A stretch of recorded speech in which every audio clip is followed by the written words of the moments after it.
पाकिस्तान और न्यूजीलैंड के दरमियान तीसरे वनडे मैच में पाकिस्तान टीम को हराने की अंपायरों की बड़ी चालाकी पकड़ी गई है।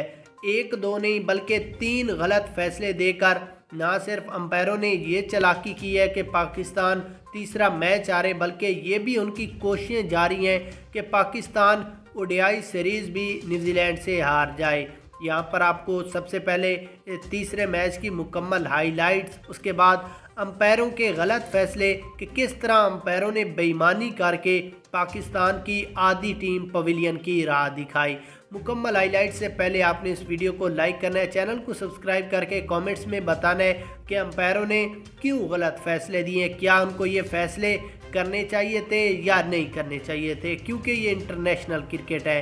उसके बाद अगर यहाँ पर हम पाकिस्तान टीम की पहले बैटिंग लाइन की बात करें तो फ़खर जमान ने 26 गेंदों पर 19 रन, इमाम उल हक 107 गेंदों पर 90 रन, इनके 7 चौके और 1 छक्का शामिल था। बाबर आजम ने 62 गेंदों पर 54 रन, जबकि 1 छक्का और 3 चौके शामिल थे। अब्दुल्ला शफीक ने 23 गेंदों पर 19 रन, इनका 1 छक्का। मोहम्मद रिजवान ने 34 गेंदों पर 32 रन बनाकर पवेलियन की राह गए, 1 छक्का लगाकर। आगा सुलेमान ने 29 गेंदों पर 31 रन बनाए, उनके 3 लंबे लंबे छक्के शामिल थे। मोहम्मद नवाज़ की बात करें तो उन्होंने 10 गेंदों पर 19 रन बनाए, शादाब खान 0 रन।